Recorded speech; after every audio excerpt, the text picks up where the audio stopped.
पापाजी कोसमा बोनल हो बाड़ी दोरा कोसुमा कैसे लोड़ा बेजी पापाजी कोसमा बोनल हो बाड़ी दोरा कोसुमा कैसे लोड़ा बेजी बेटी गेला पकी जा पाकी कोसुमा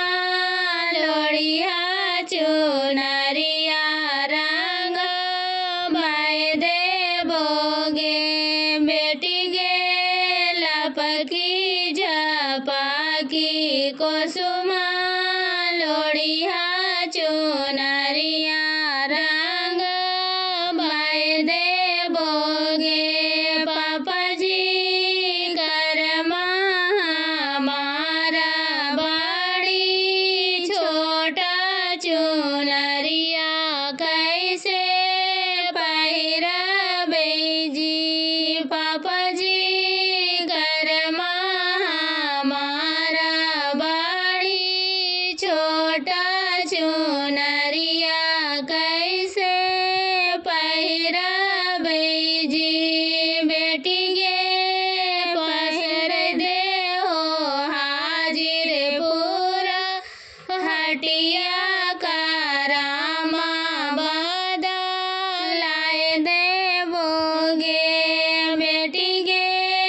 पसर दे हो हाजिर पूरा हटिया करामा बदलाए दे बोगे पापाजी कसवा पीतर बाबा दलैते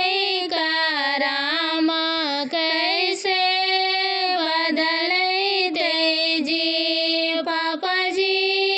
कसवा पीतर बाबा दलैते करामा कैसे बदलैते जी बेटी गे किनखर को खिली हाले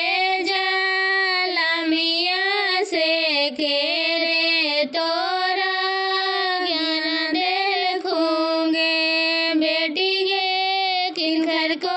खिले लाले जालमिया से केरे तोरा ज्ञान देखूंगे पापाजी अम्मा को खिले लिए जालमिया से भगवान ज्ञान देखीजी पापाजी अम्मा को खिले लिए जालमिया से भगवान ज्ञान देखीजी आगे पढ़ने को गायो बेटी आइया सकुल बागे आगे पढ़ने को गायो बेटी हाइया सकुल बागे आगे पढ़ियो लिखियो बेटी घर लौटी आई लगे आगे पढ़ियो लिखियो बेटी घर लौटी आई लगे आगे बैठियो के रहल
पापा के तलैया चढ़ी बेटी नहाए ले झारी सुखावे लामी के सगे माई से पापा के तलैया चढ़ी बेटी नहाए ले झारी सुखावे लामी के सगे माई से घोड़ावा चढ़ल आखी दुल्हा दुल रे तो दुल्हा पूछे लगलन दिलावा के बात गे माई से घोड़ावा चढ़ल आखी दुल्हा दुल रे तो दुल्हा पूछे लगलन दिलावा के बात गे माई से के तोराया है धानी उबटन लगाए लिखूं के रे झारल लामी के सगे माई से के रे तोराया है धानी उबटन लगाए लिखूं के रे झारल लामी के सगे माई से मम्मी मोराया जी प्रभु बटन लगाए लिखी सखी सब झर लामी के सगे माई से मम्मी मोराया जी प्रभु बटन लगाए लिखी सखी सब झर लामी के सगे माई से लाले लाले डोलिया सबुजे रंग ओ हर बाजी ओ करो में बती सो कहार गे माई से लाले लाली डोलिया सबुजे रंग ओ हर बाजी ओ करो में बती सो कहार गे माई से डोलिया में बैठो खी बेटी दुल रे तो बेटी चढ़ी चलल ससुरार गे माई से डोली बैठो खी बेटी दुल रे तो बेटी चढ़ी चलल ससुरार गे माई से को सागेले डोलिया दोई को सागेले जीते सर को सा जमुना के पार गे माई से को सागेले डोलिया दोई को सागेले जीते सर को सा जमुना के पार गे माई से घरी जाबा देखलन दुल रे तो बेटी कहाँ छूटल नैहर परिवार गे माई से घरी जाबा देखलन दुल रे तो बेटी कहाँ छूटल नैहर परिवार गे माई से हाथ में रूमाला ले बोलो खी दुल रे तो दुल्हाए ने काने नैहर परिवार गे माई से हाथ में रूमाला ले बोलो खी दुल रे तो दुल्हाए ने काने नैहर परिवार गे माई से रोई रोई बोलो खी बेटी दुल रे तो बेटी अपन भैया रहती ता डोलिया लागल जैथी सरय रोई बोलो खी बेटी दुल रे तो बेटी अपन भैया